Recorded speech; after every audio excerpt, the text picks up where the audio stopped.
Si Ma'am Amy, okay naman sana si Ma'am Amy, wala namang problema sa kanya. Ang isa lang na hindi ko nagustuhan, Ma'am Amy, Senator, pasensya na po. Pero ang isa lang na hindi maganda, kung alam nyo man po na may bisyo ang ating Pangulo o yung kapatid nyo na ganon, dapat naman po hindi nyo na pinus na tumakbo siya ng Pangulo. Pagtaas ng bayarin ng tubig, pagtaas ng mga bilihin, pagtaas ng bigas, yan ang unahin ninyong solusyonan. Gawan nyo ng solusyon kung paano mapapagaang ang buhay ng mga mahihirap na mamamayang Pilipino. Wala kaming mapapala sa mga Senate investigation ninyo. Yan ay pagsasayang lang ng pondo ng bayan at pagsasayang ng mga oras ng mga mamamayang Pilipino. Sana tugunan nyo ang tunay na suliranin ng bansang Pilipinas. Huwag kayong pumukus kay Ma'am VP Sara Duterte. Ngayon, okay, gusto nyong imbestigahan ang budget ng OBP.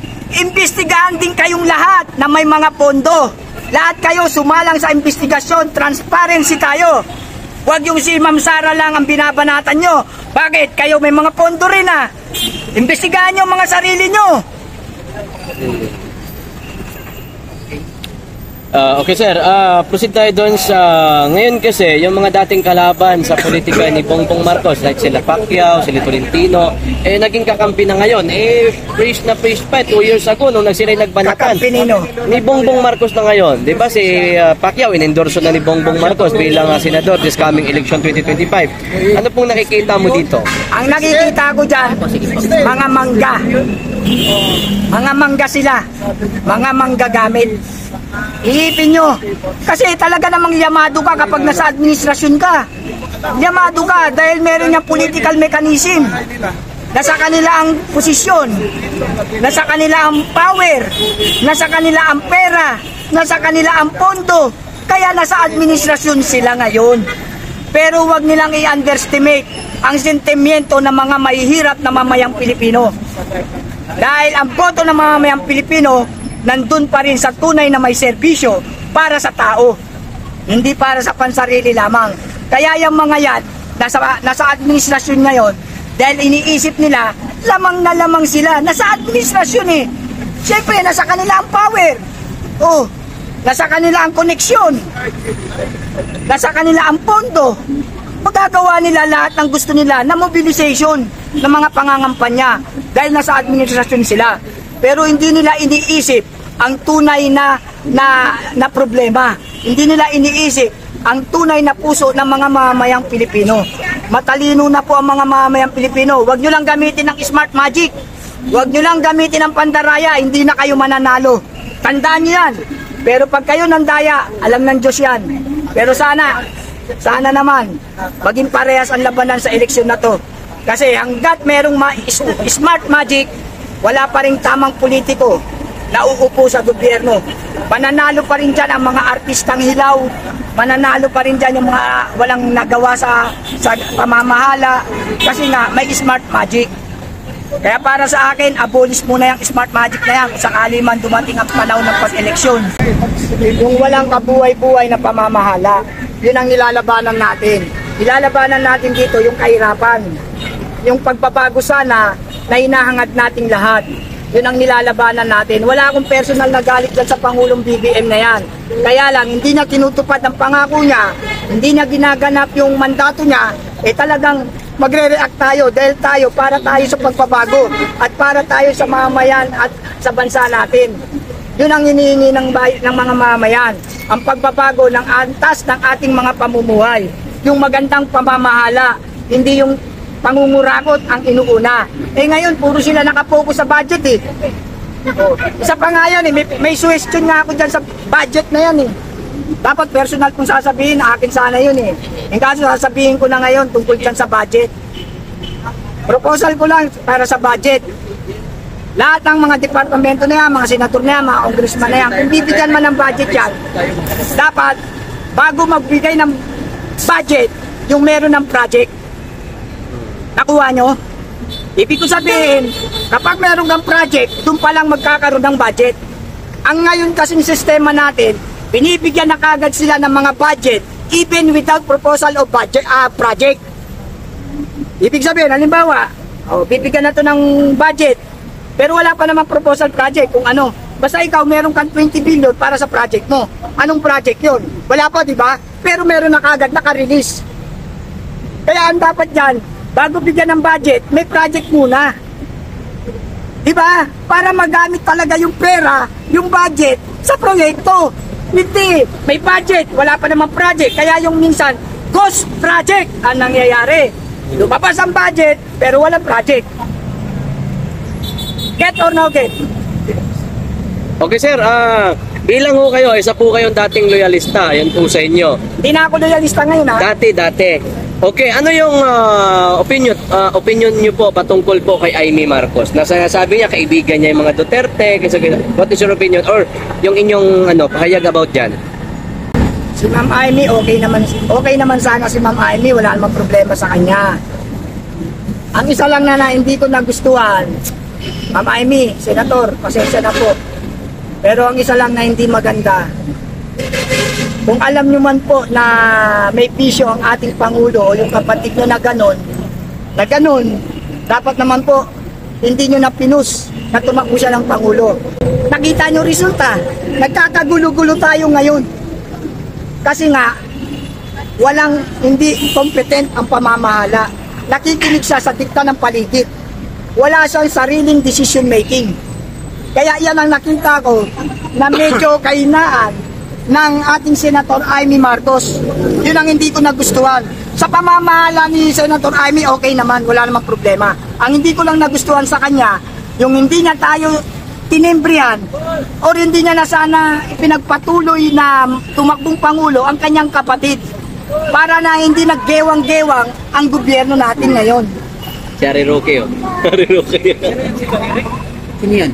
Kay Eric yata. Para hindi di ba? Si Harry Roque. Sir, may Yun lang ang ano ko. Ma'am Amy, Ma'am Senator Amy Marcos, maganda po ang pamamahala nyo. Wala po akong masabi sa inyo. The best po. Ang problema lang po, yung pinatakbo nyo ang kapatid nyo ng Pangulo.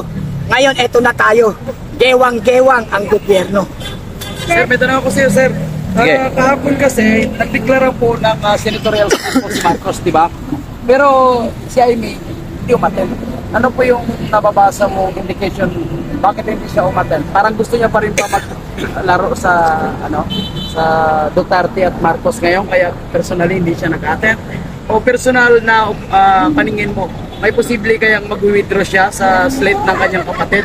Tatakbo siyang independent? Hindi natin actually hindi ko masasagot. Hindi ko masasagot ng eksakto na kung ano yung gusto ni Senator Amy diyan, ha. Pero for my own opinion, Oh, yan. and I am entitled to have own opinion. Yes, sir. Kaya sasabihin ko ang opinion ko. Hindi siya tumalo dyan dahil masama ang loob niya sa kanyang kapatid. Number 1 yan. Sa aking opinion, ha. Yeah, sige, sir. Hindi yan sinasabi niyo ng talagang nasa damdamin niya. Masama ang loob niya dyan. Pangalawa, hindi niya gusto yung lineup. Pangatlo, maaaring yun nga, baka mag-independent or baka dahil nakita niya ang magandang pamamahala ng Duterte, baka dun sa linya. Yan ang isang isang tanong dyan. Kaya lang, kung ano man ang kanyang layunin doon sa hindi niya pagdalo, siya na ang nakakalam nun. Kung bibigyan nga natin ng kahulugan para sa akin, hindi niya nagugustuhan yung lineup. Pangalawa, masama loob niya sa kapatid niya. Kasi nga, mismong siya nabigo sa inaasahan niya sa mismong kapatid niya. Kasi binigyan na sila ng pagkakataong makabalik sa palasyo ng Malacanang. Pero ano ngayon nangyari? Di ba? Sinayang niya. Ako, dating Marcos loyalist. Isa ako sa nakipagdigmaan sa mga salot na dilawan para linisin ang pangalan nila. Para sa pagdating ng pagtakbo nila sa presidential, smooth operation dahil nga malinis na. Pero ano nangyari? Kung sino yung gumawa ng mga karumal-dumal na paratang sa kanila, yun ngayon ang kasama nila sa Malacanang. Ginawa kaming gago ngayon. Patapos namin digmahin ng mga dilawan, bumagsak na sa amin, talo na namin yung dilawan . Tapos ngayon, Pangulo na siya, naging kakampi. Samantalang yung nangyaring dayaan ng BP 2016, Sino ba ang ugat? Sino ba ang daya? Mga Dilawan, di ba? Bakit nandiyan sa Malacanang? Sir, honest na sagot po. Honest na sagot lang. Kasi sabi niyo kanina, Senator Aimee, wala kayong masasabi sa kanya bilang isang senador. Pero nagka-problema kayo, kumbaga dismayado lang po kayo doon sa hindi niya sasabi ng katotohanan na meron palang ganun na health issue sa kanyang kapatid. Ipoboto niyo po pa rin po ba siya? Sino? Senator Aimee Marcos. Yan, maganda pa Honestly yan. speaking, mula sa puso. Tatakbo ba siya? Yes, kasama po sa Kung tatakbo siya, Jose.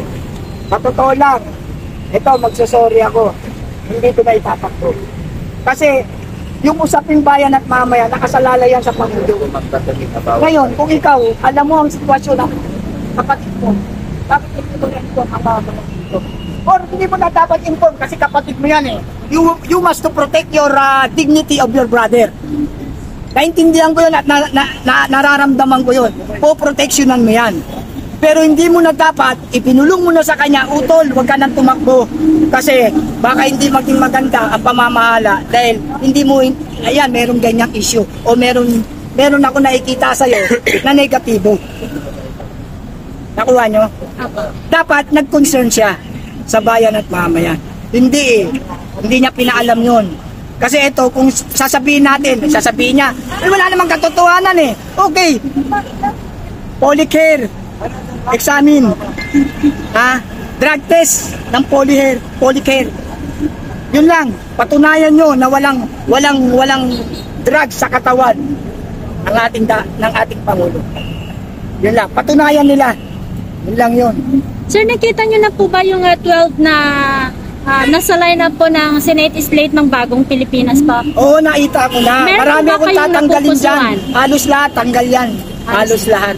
Salamat po. Kasi, bakit ko nasabi? Nasa administrasyon, ibig sabihin, kinukonsinti mo ang pamamahalang ganito. Dapat mag-independent ka. Kung ayaw mo maipit ka sa dalawang political arena, gumita ka na lang. Independent ako kasi gusto kong maglingkod eh. Kung ako sa inyo, masisira ako kasi sira kayo eh. Dito naman, kalaban nyo, mahirap din. Kakalabanin nyo rin ako. Kita na lang ako. At least, ang gusto ko, serbisyo para sa tao. Hindi serbisyo para sa mga milyonaryo. According po doon sa serbisyo para sa tao po, ano po yung mai-offer nyo sa taong bayan na party list? Ay, kanya-kanyang karapatan na po yan. Kasi pag ako nagbanggit, baka mamaya maraming sumunod sa akin. Tapos, pangit naman pala yung kinalabasan, masisipa ako. Kasi si ganito eh. Narinig ko sa live na sabi niya, ito daw magaling eh. Prinsipyo niya, sinundan ko eh. Pangit pala, dinasisipa ako. Kasi ito ang pagboto po, hindi po yan nanggagaling sa dikta ng ibang tao. Nanggagaling po ang mga boto natin sa ating puso. At hindi rin po sa bulsa. Ang boto natin, nakasalalay lagi yan sa kapakanan ng bayan at pamayan. Hindi po nakasalalay yan sa kinang ng pera. Dahil kung dyan po nakasalalay, walang mangyayari sa bansa natin. Kailangan maging makatarungan tayo, hindi sa pansarili nating kapakanan. Dapat ang iniisip natin in general concern. Ang concern ng buong bansa at ng mga mamayang Pilipino. Huwag yung sarili lang natin. Makakatanggap nga ako ng 1 milyon, pero lulubog naman yung buong Pilipinas. Nasaan ka? Kawawa. Kaya hindi tayo pera-pera pagdating sa boto. Ngayon, kung gusto nyo namang makipaglaro, tanggapin nyo ang pera, sundin nyo ang puso. Yun. Prinsipyo po yun. Hindi ko po sinasabing daw ninyo. Nasa sa inyo na po yan kung sino ang gusto nyo. Pero hindi po kasi ako pwedeng magsabi dahil po baka maraming sumunod, kawawa naman po sila pag nagkamali ako. So sa ngayon sir, you are supporting Duterte, right? Sa PDP, di pa sila po naglabas ng Senate slate nila. Para sa inyo po, sino-sino po yung mga napupusuan nyo din na maaaring nasa puso at isip nyo na isusulat nyo po pagdating ng election? Magandang tanong. Hindi po ako nakadepende sa sa slate nila. Nakadepende po ako sa based to the performance and accomplishment ng mga tatakbo. Hindi po ako kahit nasabihin natin rekomendasyon ng Duterte family yan, kung nakikita ko namang hindi naman naaayon sa aking kagustuhan dahil nakikita ko mga kurakot din yung iba dyan, hindi ko pa rin iboboto po. Hindi po nakasalalay ito sa rekomendasyon ng dating Pangulo at ng Pangulo. Nakadepende po ang pagboto ng bawat isa, hindi lang ako. Dapat nakadepende yan sa nakikita niyong kabutihang nagagawa sa bansa. Dahil meron po akong sariling nakikitang mabuting magagawa. Magbibigay ako ng 2 tao na pwede kong pagkatiwalaan, na iboboto ko talaga. Pag sila'y tumakbo ng Senado, talagang 101% iboboto ko po. Unang-una na po, si Congressman Emeng Pascual ng Nueva Ecija.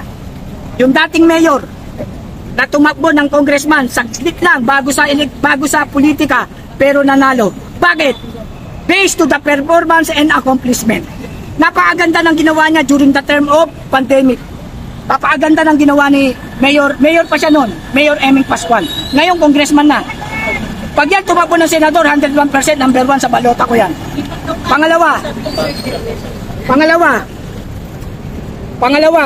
Congressman Kernel Busita. Pangalawa yan. Pangalawa, sa puso ko yan. Bakit ko nasabi? Pinoproteksyonan niya ang mga riders, ang mga driver o yung mga mahihirap na inaabuso sa traffic. Inaabuso ng mga enforcer. Hinuhuli kahit walang dahilan. Hinuhuli dahil gusto lang mangurakot ng mga, ng mga ano. Pero nandyan si Colonel Busita, sumpungan ng mga rider. At nakita ko ang performance niya na gumagawa para sa mamamayan. Hindi sa pansarili niya. Yun ang mga dapat nating iboto. Base sa kanilang kakayahang pabutihin ang kapakanan ng mga mahihirap na mamamayang Pilipino. Tumakbo naman si